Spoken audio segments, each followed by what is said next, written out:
Welcome back muli mga kaibigan sa bagong muling mga balita na ating mapapakinggan at mapapanood dito sa channel ng Bayan, ang Bayang Pinas. Dito, ating matutunghayan ang mga bagay na nangyayari sa ating bansa, partikular na umano sa loob na mismo ng gobyerno at lalong-lalo na dito sa kasalukuyang administrasyon. Ngunit bago ang lahat, kung bago ka pa lamang sa ating channel ay siguraduhin mong ikaw ay mag-subscribe, pindutin ang notification bell at syempre piliin na rin ang all upang lagi kang maging updated sa mga balitang bago, totoo at walang bias. Syempre mga kaibigan at kung mga ating mga solid viewers naman dyan ay maraming salamat naman po sa inyong walang sawang pagsuporta. At huwag din pong kalimutang magpakita ng suporta sa ating channel sa pamamagitan ng pag-like at pag-share sa ating mga videos. At syempre mga kaibigan, kung meron ka naman pong hinaing at opinyon, ang ating comment section ay bukas para sa inyong mga opinyon at mga hinaing at kung ano po ang nais nyong sabihin sa ating mga gobyerno upang mabasa na ito. Heto na nga mga kaibigan, atin nang panoorin at pakinggan ang balitang ito.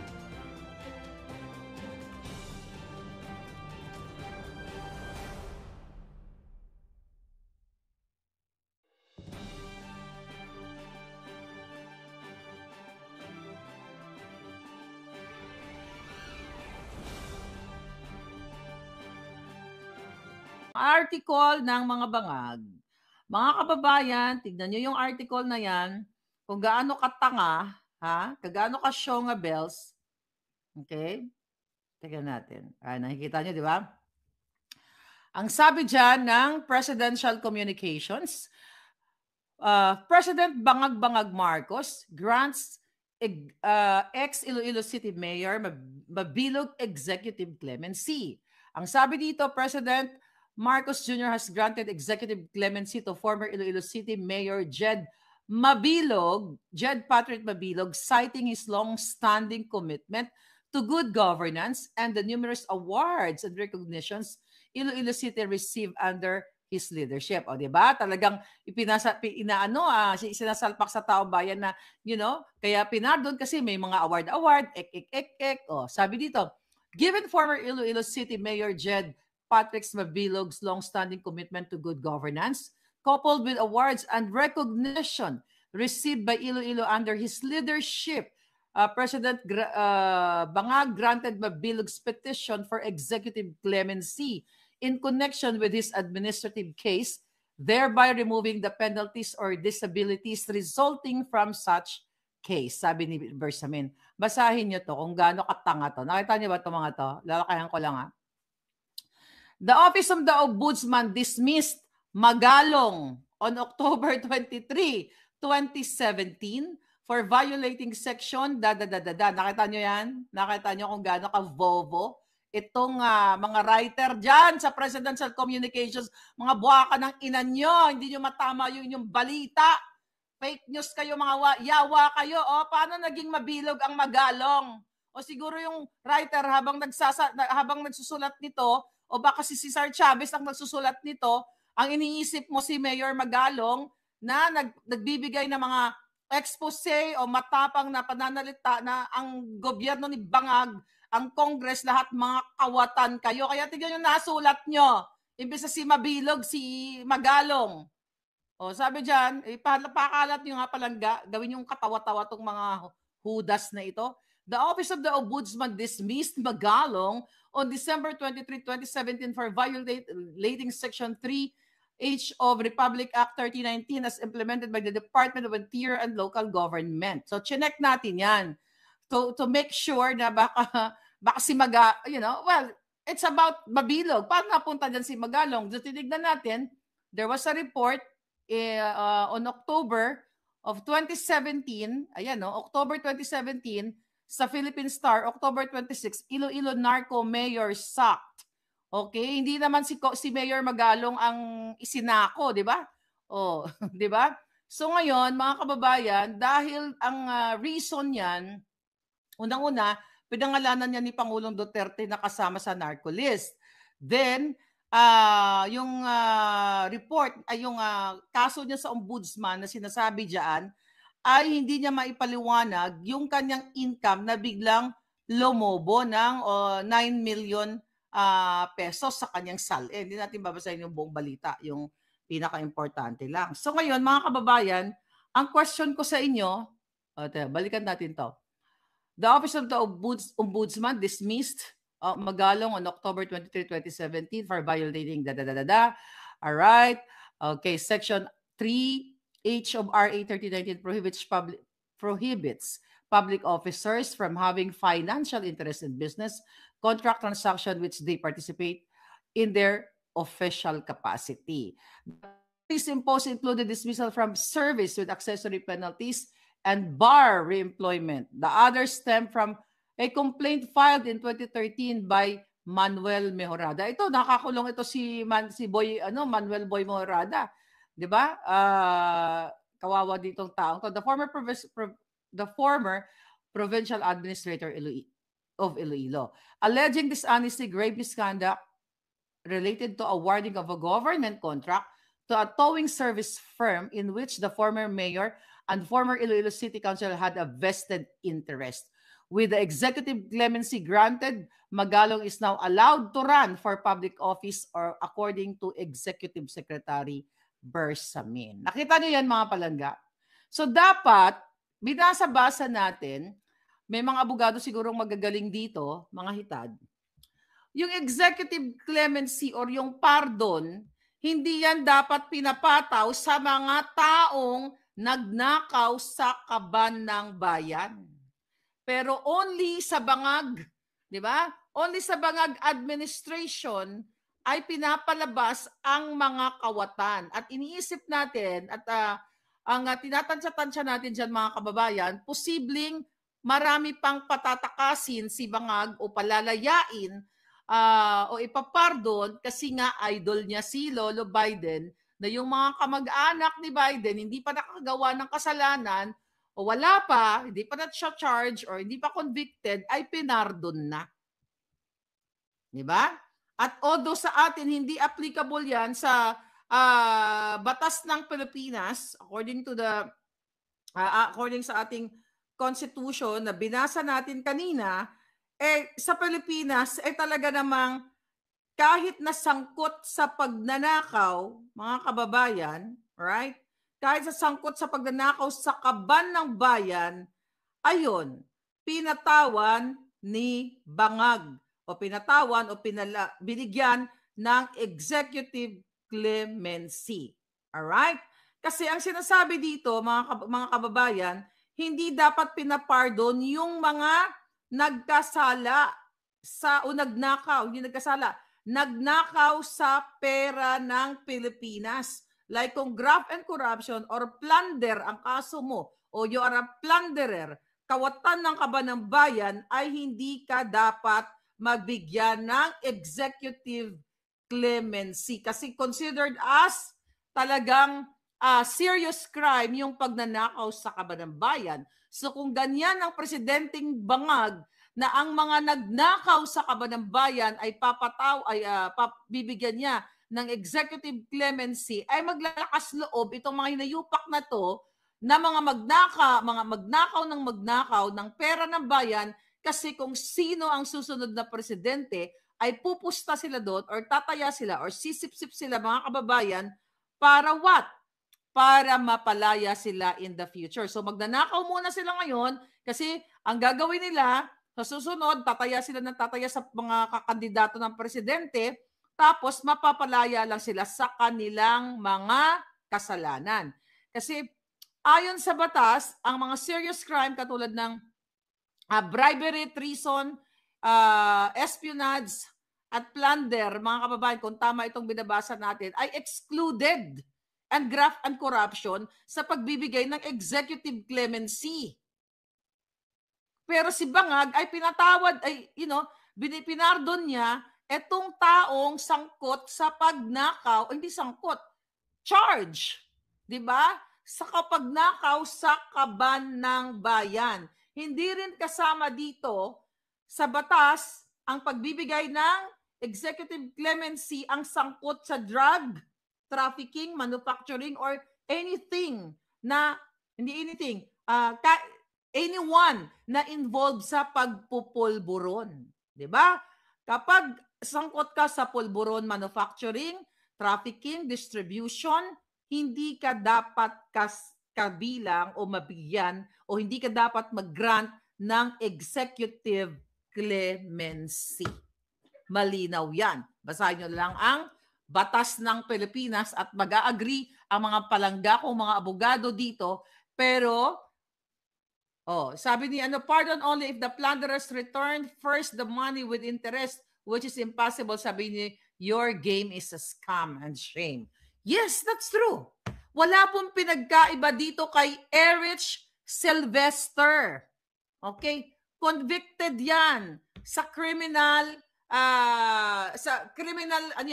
criminal yan si Erwin Tulfo. Diba? O si Erich Sylvester Gonzales, convicted yung hayop na yan pero nakatakbo. At diba, idadagdag ko lang, balikan natin. Okay. Diba? Yung sinabi ko sa inyo na si Erwin Tulfo na ngayon naglalakihan ng kanyang billboard, multi-million, hindi ko alam kung saan na naman galing ang mga pinag-ano nilang billboard, punuin nila halos ang Pilipinas. Diyan pa lang kay Erich Sylvester na yan, dapat nga yan ma-disqualified yan dahil mismo ang Kongreso ay may hawak na papeles. Tingnan natin kung masishare natin to. Okay? May hawak na dokumento na nagpapatunay na itong yan sa email natin. Alright, nakita niyo ba yan? Okay. Hindi, okay lang. Okay, here we go. Ayan yung in-email sa atin. Okay, income and net worth findings ni Erich Sylvester. Okay? Ngayon, mga kababayan, kaya ko pinapakita yan sa inyo, wala yung pinagkaiba kay Mabilog. Nung siya ay na-charge dun sa binanggit ng bugok na presidential communications kanina, wala yung pinagkaiba sa income and net worth findings ni Erich Sylvester. Nakita ninyo?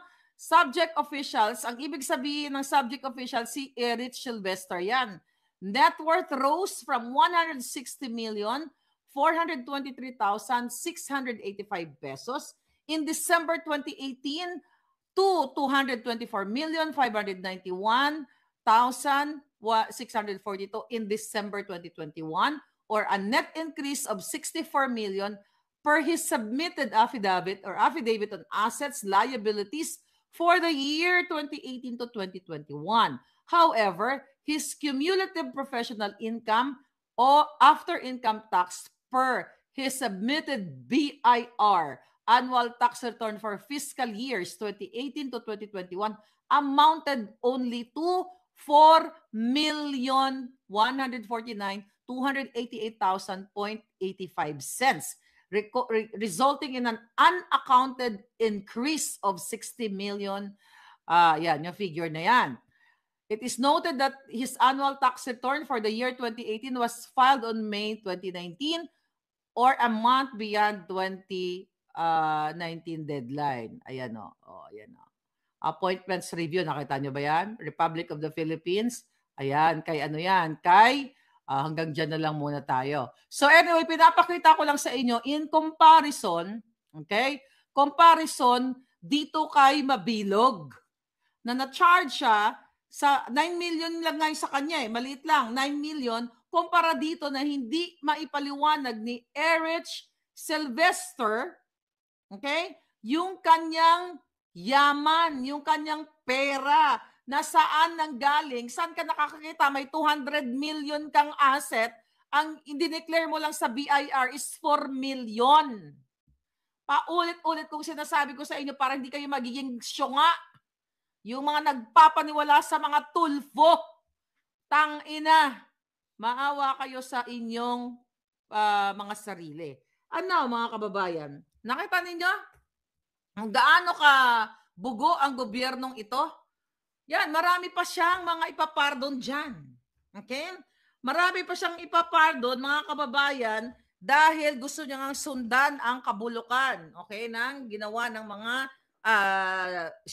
mga ano dito, katulad ni Lolo Biden ninyo. But anyway, mga kababayan, patindi ng patindi ang pangyayari dito sa Amerika. Patindi ng patindi at pag-rate ng pag-rate dahil share ko lang sa inyo. Maliban sa declaration, not declaration, executive order ni President Trump na kung saan, 'di ba, sinuspend niya yung pagpasok ng mga Afghan, ng not only Afghan, sa mga refugees. Okay? Ng mga refugees, like around 40,000 people, 'di ba? For 90 days sinuspend niya 'yan. Titignan mo na, pag-aralan, and also sinuspend niya rin ang US aid. Not only sa Ukraine, but apektado ang Pilipinas. Alam mo, tama lang. Dahil yung US aid naman namin, hindi nakakapunta sa inyo. Nanakawin lang ng gobyerno di Bangag. And now, yung mga Afghans dyan na mga natira, I believe, may binalita na nakaalis na raw yung mga ibang refugees sa Pilipinas. So, asa na ngayon? Ano na ngayon ang gagawin ni Bangag na pagpasok ni President Trump ay hinold niya yung mga visa o yung pagpasok ng mga refugees sa Amerika. 90 days.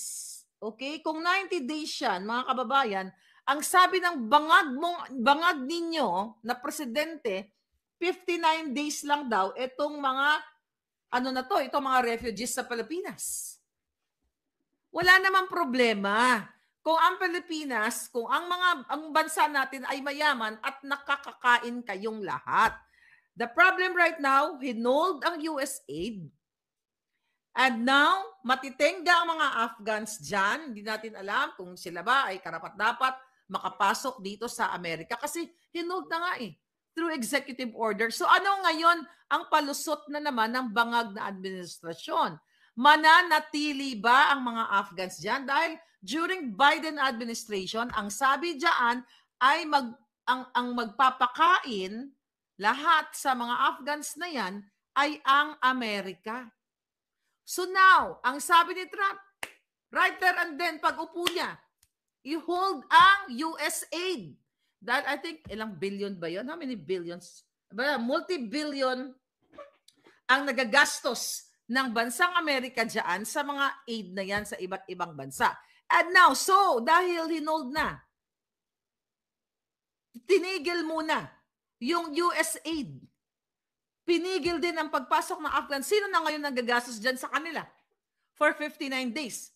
Hindi ko alam kung naibigay na ba yung full amount para dyan sa mga Afghans sa dyan na hinaus ni Bangag. Sino ngayon magpapakain dyan? Kayo nga, walang makain. Nakita nyo? Sino ngayon ang magpapakain sa kanila? Or dahil sinuspend ni Trump, posibleng hindi sila makakapasok na sa Amerika. Although, ang karamihan dyan is na-process na raw yung mga papers and everything. Diba? Kung talagang sila ay deserve din na pumunta magpunta ng Amerika, wala namang problema yon. Ang punto ko nga, third world country na nga tayo 13th world nga I will call it 13th world. Kasi kamalas-malasan na ang nangyayari sa Pilipinas. Sino magpapakain dyan? Wala nga kayong makain Sa Amerika, okay lang Di ba? Okay. I mean, kasi nga, nakakabigay nga kami ng multi-billion na aid all over the world, di ba? Sa Pilipinas, mga kababayan, gutom ang mga tao. Dito sa Amerika, walang nagugutom dito. Magugutom ka lang kung ikaw ay mentally challenged or ikaw ay addictus benedictus na nasa kalsada ka. The reason why na magugutom ka, dahil wala ka na sa alert, you don't know where to go. Maraming mga aid, food banks, and everything dito. At kung ikaw ay citizen ng Amerika, at hindi ka nga citizen, marami kang mapupuntahan na mga pagkapagkain. But if you are mentally challenged at pulboronic ka, katulad na nakikita natin dyan sa downtown LA, talaga yung mga tao, talagang bangag na, katulad ni Bangag, talagang yung mga itsura nila, ngiwi and everything. Kaya sila nagugutom. Kaya ako binibigay itong comparison na ito. Sa Pilipinas, nag-ampon na naman tayo, nag-house tayo ng mga taong ito na tayo mismo ay gutom. Ngayon, dahil sabi ko, hinold na ni Trump ang aid at ayaw na muna silang papasukin dito 90 days. Saan ngayon pupulutin yan? Sino ngayon magbibigay yan? Yan dapat ang ipaliwanag ni Bangag. ipaliwanag dito mga syunga dyan sa presidential communications na simpleng pangalan lamang ng kanilang inuulat, mga bangag. Hindi nag-iisip ng tama, mga kababayan. Ito sa kadalilanan, ang nangyayari dito, yung mga ginagawa ni Bangag ngayon at ng Kongreso at ng Senado, pagtatakpan nila itong buy scam na in-scam ang buong bayan dito sa mga blankong line items na pinapaliwanag na nila Attorney Vic Rodriguez, nila Congressman Ungab, ni Pangulong Duterte, at lahat kayo na nakaintindi dito sa usaping ito. And now, ngayon, yung pinag-uusapan dyan, yung January 31 nilang rally sa EDSA, alam mo may group chat kami. Doon sa mga kasaling group chat na nanonood ngayon sa akin, I think 3-4 lang naman kami doon. So binabanggit sa akin, parang somehow bilib na bilib sila dito kay, I am not gonna mention her name, okay? Kasi never ko naman siya talagang pinag-usapan. Kasi I know once ay dilawan na ayun sa dilawan, except dito sa mga wala namang connection sa politika, once a dilawan, a pulawan, o bangag, always a bangag. Sinabi ko na sa inyo, kaya I don't share her post. 'Di ba? Yung may post si Sas, sila palangga ko diyan na hindi binabanggit ni Girl Lalu, si Martin Romualdez, tapos biglang nag-post ng picture ni Martin Romualdez dahil na-force siya dahil si Sas ay naglitanya si Sas. Then, yung January 31 rally nila, ang mga kasama, mga makakaliwang grupo, tapos ang panawagan nila, not about Bangag Jr., kundi si Sara Duterte. Kunwari lang nila yan kasi magkakasabwat sila. Hindi ako nagkamali sa inyo, di ba? O, sabi ko, may mga nag-share, i-post ko daw, i-share ko daw kasi magaling daw itong babaeng ito. Talagang inaano, yung nagsasalita ngayon. Nagkamali ba ako? Sabi ko, I don't trust that person. Diba? Ginagamit lang yung mga Duterte supporters para sa clout chaser. Kaya hindi ko pinapost yan. Tapos ngayon, nagkamali ba ako? Nagwawala itong ibang mga palangga natin na bakit itong babaeng ito ay ang kanilang alignment dyan sa kanilang January 31 na rally is in Sara. I know that for a fact. Yeah. Like, you know. Yun. So, alam kong mga, mga FUCK talaga to mga to eh. Alam mo yon? Mga FUCKERS talaga yung mga yan. So, ngayon, mga kababayan, nagkamali ba si palangga ninyo? Hi, Orlando Nicolas, how are you doing? Okay. Tama ba si Inday Marlica ninyo? Ano pa ang mga chika ninyo? Yeah, huwag kayo magtiwala. Kaya hindi ako huwag kayo pumunta. Okay? No. Huwag kayong pumunta doon sa EDSA nila. Kasi yan, magkakasabwat yung mga yan. Ang pulawan at dilawan, pulahan at dilaw ng mga politiko, magkakasabwat yan. Huwag kayong magtiwala dyan. Gagamitin lang kayo. Na kunwari sila ay para sa bayan, nagsasalita. Yung galing-galing naman niya, nagsasalita against sa PhilHealth kasi yan ang drama niya, interview dito, nakasama pa nga ni Sas yun eh. Si Sas naman kasi open yan sa lahat mabait yan kasi si baby girl. Ako hindi ako mabait, hindi ako kasing bait niya. So anyway, I don't trust them. So anyway, mga kababayan, nagsasalita ka sa PhilHealth na concern ka. But you keep your mouth shut sa buy scam.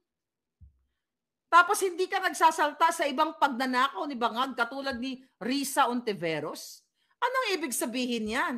Hindi totoong mahal nila ang bayan, hindi totoo para sila sa katotohanan.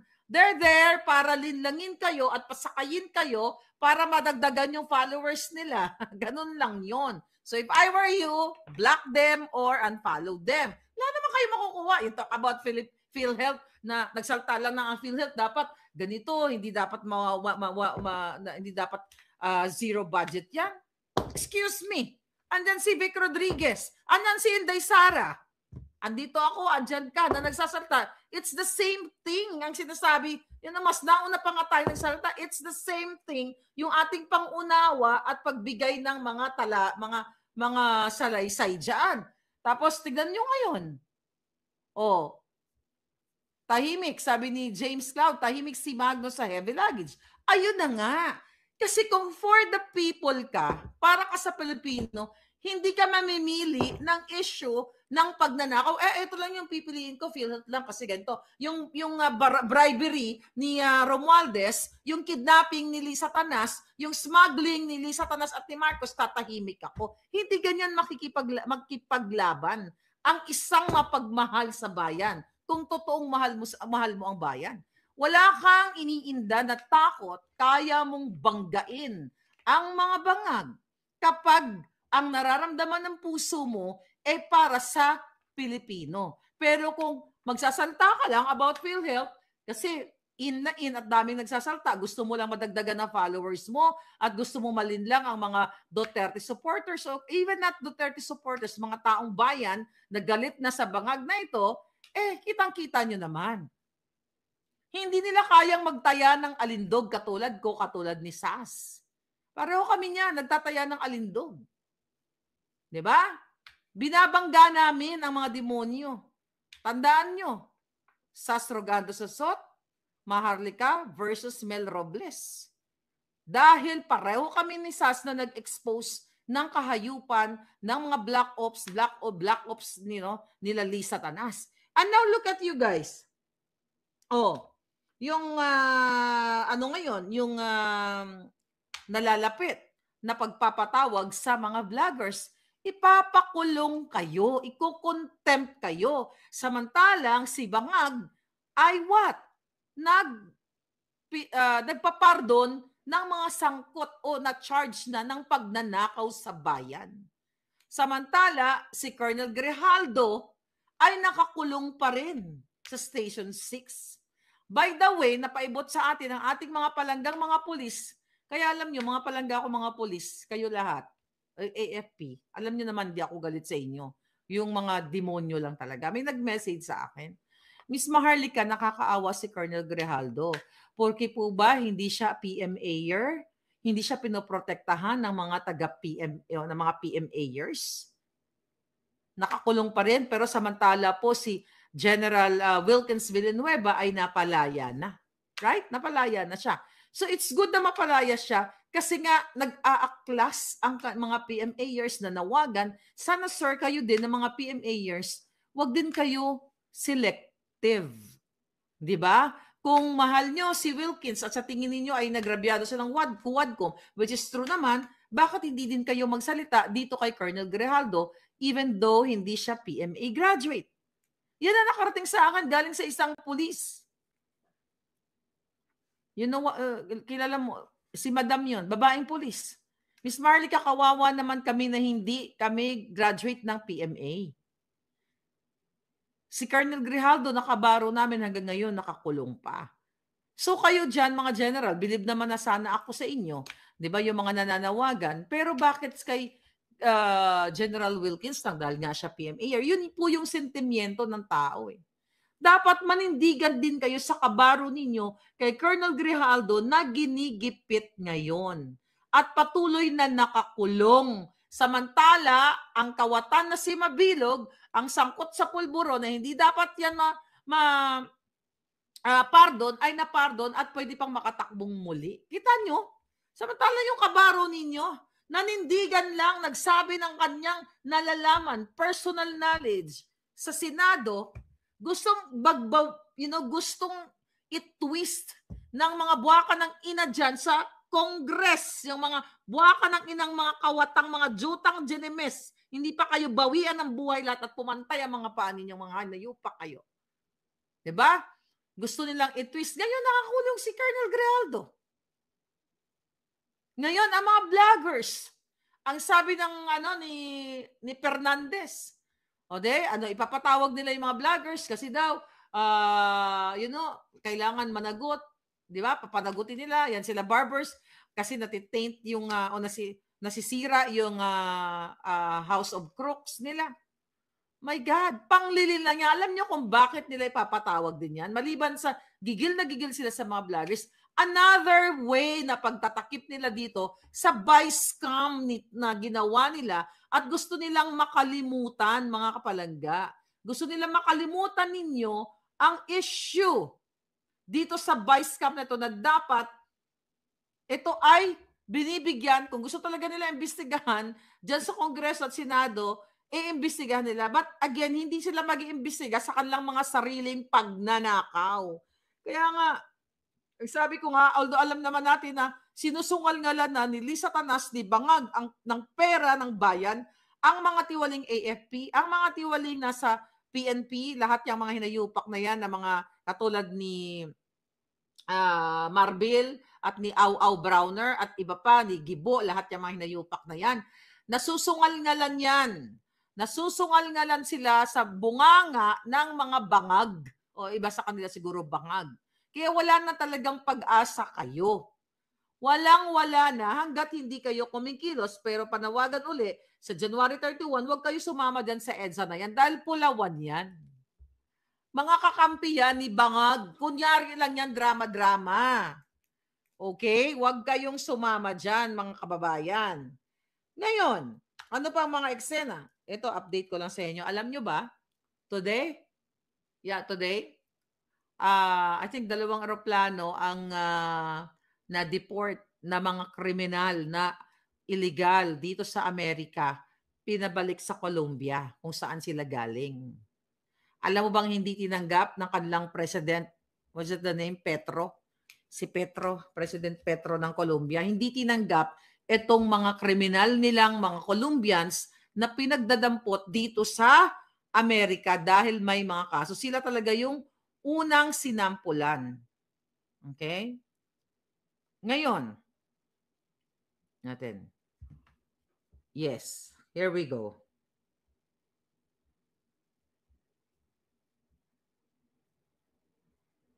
Okay. So ngayon, mga palangga, hindi tinanggap ng ng president ng Colombia yung kanilang mga tao. Ano ginawa ni Lolo Trump? 'Di ba? So nagkaroon ng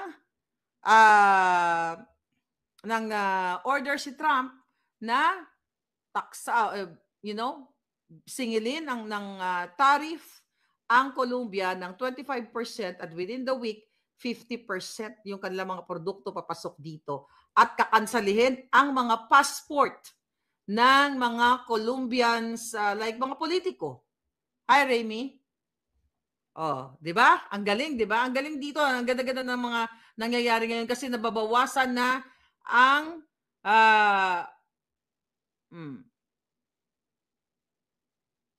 Okay, nababawasan na ang mga kawatan. Ang unang-una talaga dito, ano to? Ayan.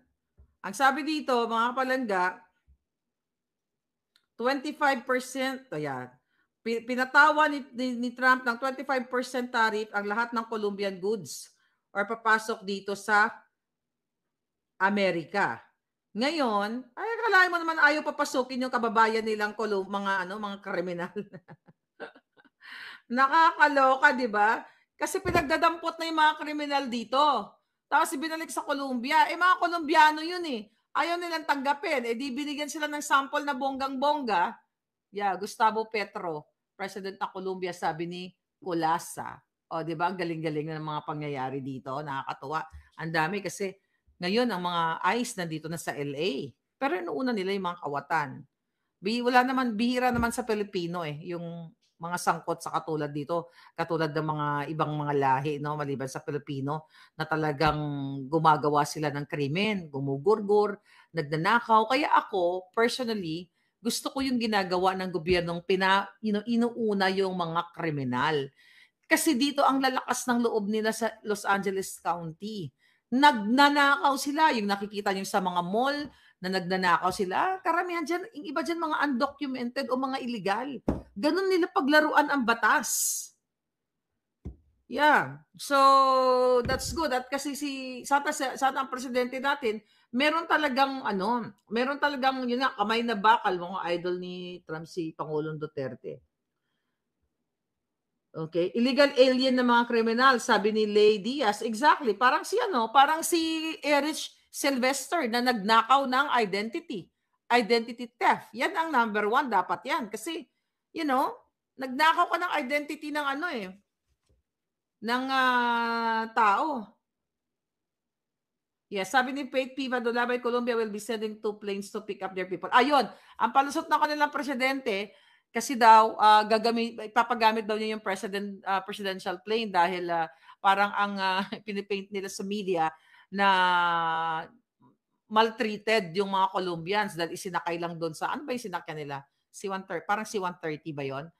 That's bullshit. 'Di ba? Buti nga sila naka-eroplano eh. Nung pumunta nga sila, tumawid sila dito sa border. 'Di ba? Dumaan sila sa swamp, dumaan sila sa kung ano-ano mga putik. Tapos sila ngayon, naka-eroplano. Ilang oras lang nasa Colombia. Tapos ngayon magrereklamo sila na hindi, minaltrato sila ng gobyerno ng Amerika. Anong maltreatment doon? Naka-eroplano ka pa eh. Buti nga hindi sila hinila ng lubid. Eh pagpasok nila kung ano-ano mga tinawid nilang mga sapa dito, di ba? O sapa o river o kung ano man. Yes, watching from Rome, Italy, sabi ni Joan Aurelio Sevilla. Wag iboto si Erich. Sabi ni Clement Can, ang galing ni Donald Trump. Yes. So ngayon, mga palangga, don't support January 30. Yes, huwag niyo supportahan yung rally ngayon. Pangdilawan yan. Sobrang dilawan yan. Huwag kayong, dilabog nyo na sa komuno yung mga yan. Yang hirap kasi sa inyo, nagpapaniwala kayo dyan sa mga yan eh. Nag-comment lang. Na kunyari, kinokontra yung zero budget sa PhilHealth, tapos nagpapaniwala naman kayo. Diba? I told you, mga darling. Oh my God. Huwag kayo nagpapaniwala sa mga yan. Dahil, okay, tingnan natin yung mga bagong eksena ditong kaganapan.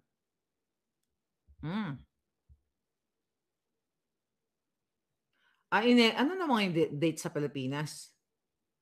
Okay. Ngayon na ba simulan yung yun nga, ngayon nasisimulan yung pagpapatawag sa vlogger. Ngayong araw ba? Papatawag yung vlogger or next week? Sabi dito, magsisimula na sa Lunes ang investigasyon ng House of Representatives kaugnay sa pagpapakalat ng fake news at mga fake news peddler. Pangunahan ito ng TRICOM sa pamumuno ni Fernandez. Ayon kay Fernandez, panahon na upang panagutin ang mga nagpapakalat ng maling impormasyon, partikular na ang mga vloggers at vloggers na konektado sa pagkakalat ng disinformation online. Kung meron kayong unahin nyo yung mga trolls ni Lisa Tanas. At kung ang sigurado ako, ipapatawag lang dyan yung mga vloggers na suportado ni Pangulong Duterte. Pero yung mga pangit, yung mga mababaho, makukyoho, na mga syongit, na parang pinulot lang sa kanal ang mga itsura at mga pag-uugali na mga vlogger ni Bangag Jr. na binabayaran, pinupondahan ng Kaban ng Bayan, for sure ako, hindi yan ipapatawag. Protektado nila yan. Siyempre, binabayaran nila yan eh. Nagpapakalat ng mga kasinungalingan against me, against sa mga ibang vloggers, hindi yan ipapatawag kasi ang purpose niya ng pagpapatawag nitong buwaka ng inang tuwad committee na ito ay takutin at patahimikin ang mga Duterte supporters. Talagang Duterte supporters lang. Kasi yung mga supporters lang talaga ng taong bayan na nag-agree sa mga o nagsusuporta sa mga panawagan natin na ginagawang panggigipit ng bangag na administration, hindi sila ganun ganun ka-dedicated in terms of fighting against the bangags. Hindi sila nagmumura, hindi sila nagbibigay ng sobrang emotion nila. Kumbaga ganun lang yung pakikipaglaban nila. Pero itong mga Duterte vloggers, nakikita nyo dyan, yung mga nakikilala mo, yung mga Duterte vloggers, yan talaga ang kanilang dudurugin. Ikukulong niyang mga yan para patahimikin kayo. Wala na ngang hustisya sa Pilipinas. Wala na ngang freedom of speech. Inuuna pa nila yung vlogger na yan. Imbis na unahin nila yung vice scam. Ang sinasabi ni Fernandez, tinitira din naman, nagko-comment daw itong mga vloggers, na kumbaga tinitira daw ng mga vlogger sila, nagsasalta din kami, sabi niya titirahin din namin. Ang problema, ginagamit ng mga buwaka ng ina, lalo ka na Fernandez na bold star na bobo. So nga, wala ka namang alam buwaka ng ina ka, lumalamon ka sa Kaban ng Bayan, wala kang alam, bob ka. Kitang-kita naman na ang laman ng utak mo burak. Ginagamit nyo ang kapangyarihan ang mandato na maaring iba sa inyo ay ninakaw at di naman kayo nanalo. Ha? Ang vloggers walang kalaban-laban kasi kayo nagtatago kayo sa power nyong contempt, mga buwaka ng genemies nyo. Buisit kayong lahat. Anong kalaban-laban ng vlogger? Sige nga. Kung gagamitin lang ng taong bayan ang utak nila, ang kanilang tunay na pagmamahal sa bayan, wala na dapat ang Congress na yan, burado na yan. Kaya lang, karamihan sa mga Pilipino, gutom, uhaw, binibenta ang kanilang prinsipyo at sinasamantala naman ng mga jutang genemes na ito, gamit din ang pera ng bayan para bilhin ang mga nasa squatters area, bilhin ang mga kulang ang laman ng sikmura. Kaya ang ending niyan, talo talaga ang taong bayan. Di ba? Imagine nyo, vloggers ipapatawag. Ano ba yung kasalanan ng vloggers? Kung merong ginawa ang vlogger na defamatory o kasalanan, bakit hindi filean ng kaso? Ngayon, yung pagpapatawag na yan, pagtakip yan sa vice scam. Kasi ayaw nilang pag-usapan ang pagnanakaw ni Marcos Jr., ni Lisa Tanas, ng gobyernong Bangag, pakikisabuatan ni Escudero, ni Grace po, ni lahat ng pumirma, ni Saldico, ni Speaker Tambaluslos, doon sa pondo, sa national, not pondo, doon sa pera ninyo. Yan ay pagtatakip. Mag-grandstanding na naman sila at kanilang gigipitin ang vlogger. Tandaan nyo to, sa unang hearing, may makukulong o makukontempt na vlogger. They are destined to do that. Pinagplanuhan na nila yan. Utos lahat yan ng buwaka ng inang kidnapper, smuggler, kawatan na si Lisa Marcos, si Bangag Jr. na Addictus Benedictus. Yan ang katotohanan niyan. Iko-contempt nila. Kaya nga, sabi ko sa inyo, my God, kailan kayo kikilos? Painjikan sa mata ang mga kawatan, sabi ni Kenneth. Sana nga. I-contempt nila mga DDS vlogger para walang maglabas ng mga fake news na ginagawa nila. Sila ang tunay na fake news. Tingnan mo lang yung kanilang inulat natin. Wala bang nagpo-proofread sa kanilang mga balita instead na mabilog, magalong ang nilagay nila doon sa binasa natin kanina? Yes, sabi ni Roel, like Channel 167. Ayan, si Channel 167, una nang nakulong yan. Yan talaga gagawin mga palangga. Dilawan always hijackers, sabi ni Den Scorpion. Sarap junugin ang House of Representatives, sabi Nicola, sa laban DDS vlogger. Diba? Yan kasi binabayaran na nilang lahat. Gusto nila lahat patahimikin. Diba? Ano ang sabi ko sa inyo? Ang mga vlogger na DDS, sinubukan nilang bayaran o oferan. Kung hindi ka papayag, gigipitin ka, kakasuhan ka. Yan ang nangyayari Nangyari sa akin. December pa lang of 2022. No, ako'y nagsasalita na, pinipilit akong aregluhin. Pero nanindigan ako, anong kapalit sa akin? 4 na kaso. Pera ng bayan yan. Sinong kumaso sa akin? Politiko. General manager ng PCSO. Si Mel Robles, nakawata ng putang inang yan. Nakikinabang ang buong pamilya niya, bawat hibla ng nilalamo nila ay galing sa pera ng bayan. Ayon niya. Yan yung mga niya, hindi daw totoo. Tangina, saan na kumukuha ng pera? Si Saldico, bawat hibla na nilalamo ng kanilang pamilya, galing sa pera ng bayan dahil ang mga malalaking kontrata ay nakay Saldico. Tapos, sinisira ko daw, defamatory daw yon. Yan, hinaharap ko sila. Di ba? Kung hindi totoo yan. Di ba? Pumupunta pa sila sa Amerika, gumagastos sila ng milyon-milyon at hindi lang naman ako mag-isa ang nagsasalita na yung dalawang yan ay kawatan. Yung dalawang designer, yung isa wala na, tumba na yon. Dismiss na ang kaso with prejudice. Yung isa patuloy pa. Ayun, may record ng scamming, harap-harapan, nasa dyaryo. Ineko ko lang. Pero dahil suportado ni Bangag at ni Lisa, gipitin si Maharlika, ayan, pero nilalabanan ko mga buwaka ng ina. O, di ba? Lahat yan. Lahat yan mababasura, madidismiss yan. Sa lahat ng lalo na ngayon, si Trump na presidente. Lalo na kung nabasa na ni Trump yung, well, for sure, nabasa niya na yung mga sulat ko at mga video ni Bangag. Ay, yung polboronic video.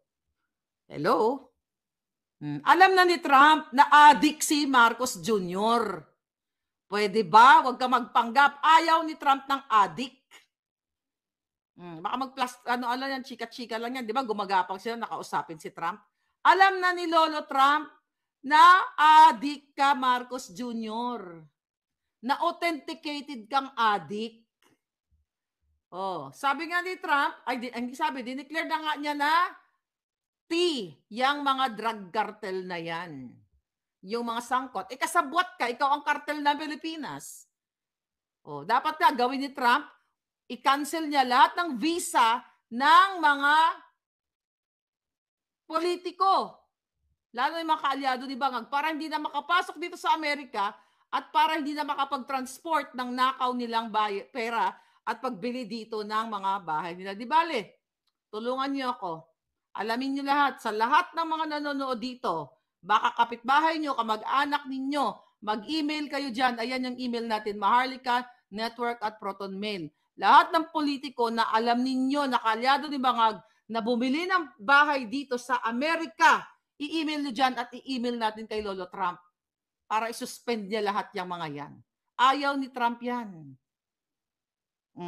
Ayaw niya ng addictus benedictus. Ano, sabi ni Kerry Bass, may nagbi-build up kay Bangag makipagkita daw kay Trump.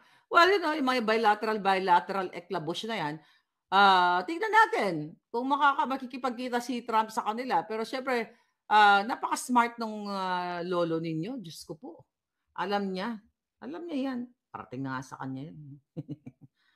Pero syempre, hindi sasabihin niya, baka sabihin niya na you'll never know, baka si Trump ang maglabas ng video. Malay mo. Di ba bongga yun? One day, nagsasalta siya, nilabas si Bangag. Nilabas si Bangag, nasa screen na nag-addictus benedictus. Sabi ni Saldi Galimit, good day Palangga, mabuhay po kayo. Sinasabi niyo ang katotohanan, laban para sa taong bayan. Go, go, go. God bless po. Walang pupunta sa rally. Okay? Diyan sa EDSA. Rally yan ng mga Bangag. Rally yan ng mga NPA, makakaluwang grupo, mga hangal. Rally yan ng mga walang paninindigan. Rally yan ng mga kalaban ng bayan. Pwede ba? Wag na kayong magpauto at magpabudol muli. Ay, may email daw si Lilo. Lahat kayo na alam ninyo na may property dito sa Amerika na politiko. Kasi may mga kapitbahay kayo, nakikita nyo yan, i-email nyo ko. At ikukumpal natin lahat yan. Papadala natin kay Lolo Trump. Maging Citizen Watch kayo. Citizen Watch matawag doon. Kayo ang, anong tawag dyan? Citizen journalism. Tunay na journalista.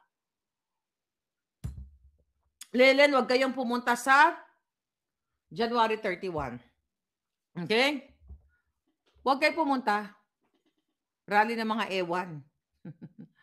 By the way, mga hitad. Recently, nagsalta si Attorney Vic Rodriguez. I don't know kung final na ba, Pam, Marlon, final na ba? Mag-message wala ako. Final ba na number 56 si Attorney Vic Rodriguez sa Balota? Sino ba nagsabi nito? Okay? Ay wala na, tinitira naman talaga lang si Attorney Vic, mangilan-ngilan lang naman to.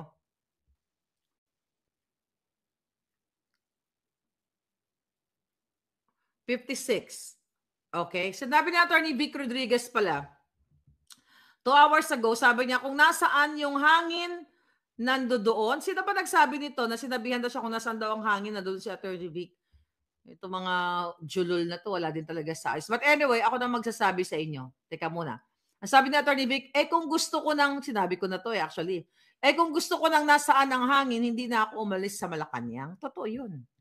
Kung si Attorney Vic Rodriguez ay gusto lang niya ng mangawat, magnakaw katulad di Bangag, di sana hindi niya na inupo si Satanas. Di ba ang unang-unang sinabi ni Attorney Vic, di ba? Hindi Kaya nga nagalit si Lisa Tanas eh. Kaya nga sinira ni Taning at ni Mel Robles si Vic Rodriguez dahil hindi pa ina-appoint si Mel Robles dyan sa PCSO. Dahil alam ni Attorney Vic na may record ng pagnanakaw at na charge ay ang si Mel Robles. So isa yan. Ang sinasabi ko sa inyo, ito, binanggit na nga ito ni Attorney Vic, kung gusto ko lang ng pwesto, hindi ko na sana iniwan yung ES. Totoo yun. Kasi kaya naman nagalit si Lisa Tanas dahil ayaw i-appoint ni Attorney Vic ang mga smugglers. So kung siya ay katulad ni Lisa Tanas, edi welcome to the club. Siguro sabihin pa ni Attorney Vic, o sige, appoint natin yan. O baka ito, may 10% ako, 20% ako, or whatever. Sana naging harmonious sa pangangawat ang kanilang relasyon. So pinili ni Rodriguez na manindigan na hindi siya mag-appoint ng mga bangag o mga kawatan. So sabi pa niya dito, sana tinanggap ko yung aking isa pang appointment bilang Presidential Chief of Staff. Nandito ako ngayon sa mga inaapi. Walang pera si Pangulong Duterte dahil hindi ito nagnanakaw. Alam niyo, I'll tell you something. Teka, isipan ko muna kung dapat ko ba itong sabihin. Alam ko walang pera si Pangulong Duterte. Kasi may nagsabi na parang, ano ba yan? Wala bang, noon pa, last year pa, wala bang nanakaw yung mga Duterte at para labanan ang mga bangag para, mag-mobilize or something. May nagsabing ganon doon sa aming group chat. Ngayon, wala kang pera yung lolo nyo. Kasi tignan nyo ito bigyan ko kayo ng idea. Kung nagnakaw si Duterte ng maraming pera, hindi na nagtagal yan si bangag. Jogsak na yan. Matagal na. You know what I mean? Jogsak na yan. Believe me. Kaso walang pera si lolo natin. Diba? Dahil hindi naman siya nagnakaw. Katulad ng ginagawa ngayon ni Bangag na sinungal-ngalan ng pera ang AFP, ang PNP, ang lahat ng mga jutang ginimes. Kaya kahit nakita na nila nung araw ng kagitingan na si Bangag ay napapaligiran ng pulburon, Adictus Benedictus, wala pa rin nag-aaklas. Kasi sinungal-ngalan na sila ng pera ng bayan. Kaya totoo ito ang sinasabi ni Atty. Vic Rodriguez at sinabi ko na rin to sa inyo. Okay, sabi pa ni Atty. Vic, so kung yung ibig mong sabihin sa tingin ko ay nagkamali ang iyong assessment dahil ang hangin ay nasa Malacanang. Kung gusto ko ng pera, sumama na ako sa kanila. Hindi ko kailangan ng pera. Totoo yun. Kung gusto ni Vic Rodriguez ng pera, Diyos ko ba mag-o-oppose ba yan kay Lisa? Pare-pareho tayo magnanakaw. O sige, akin yung ganito, akin yung ganyan. I-appoint ko lahat ng gusto mo. Total, magnanakaw lang naman tayo. Di, magnakaw na rin ako. Imagine mo, executive secretary na siya. Ano bang reason ba't siya tinanggal? Kaya siya tinanggal kasi nga ayaw niyang i-appoint yung mga smuggler at yung mga bangag. Dapat respetuhin nila, wag nilang budulin ng patuloy. Okay. Bukidnon press conference. Okay. Kung papalarin po kayo manalo, ano po kaya parehas na Duterte na parang bamboo ang iyong ito pala yung tanong. Labo na naman ako. Okay, kung papalarin po kayo na manalo, ano po kaya parehas na Duterte na parang bamboo ang iyong paninindigan sa Pilipino? Kung saan yung hangin nandoon? Yun pala yung question. Sino ba itong nagtanong sa kanya? Pero at least maganda yung sagot niya, matalinong sagot. Maganda yung ganong sagot, head-on. Kaya mong sagutin ng bonggang-bongga. I trust Attorney Vic. Number 46 for now. Sino to? Buwisit ng mga AFP at PNP, mga mukhang pera, karmahin sana silang lahat. Jean, I trust Attorney Vic Rodriguez. Thank you so much. The House of Crocodile sa leadership ni Tambalusos, puro magnanakaw, sabi ni Miguel Fernandez. Si Earl Almen, thank you. Tingnan mo. Okay, may gugorgorin tayo. May padala naman si Lisa Tanas. Okay. Bye, Gorgor. Okay. Ginurgor na naman, andito kayo, Dahil ka lang. Gugorgorin ko kayo mga malawit ka mo. Mga ngeta, mga makokyoho. Beethoven Crasco ng Toronto, Canada. Thank you, Palangga. Okay. From Tawas, Kitaw, shout